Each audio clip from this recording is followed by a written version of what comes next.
नमस्कार मित्रांनो, स्वागत आहे आपल्या ब्लॉग चॅनलमध्ये.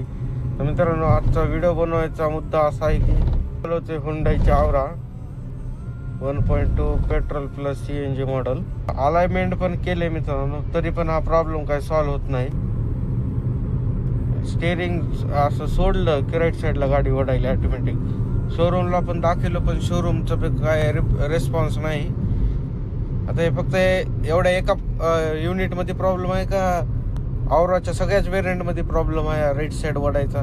कस्टमर केअरला बोलले, शोरूमला पण झाले, 3 वेळेस अलाइनमेंट सुद्धा करून आलो मित्रांनो, तरी पण हा प्रॉब्लेम काय सॉल्व्ह आउट होत नाही. हायवेवरती आहे गाडी मित्रांनो, तरी पण आता मी स्टेरिंगवरचा हात काढला की तुम्ही बघू शकता ऑटोमॅटिक गाडी राईट साईडला वडायली मित्रांनो, तुम्ही बघू शकता. तर कुणाला माहित असेल तर कमेंट करून मला नक्की सांगा हा प्रॉब्लेम. तुम्ही बघू पण शकता, इथं टायर प्रेशर पण एकदम ॲक्युरेट आहे मित्रांनो. टायर मध्ये हवा एकदम ॲक्युरेट आहे, तरी पण हा प्रॉब्लेम. Thank you so much.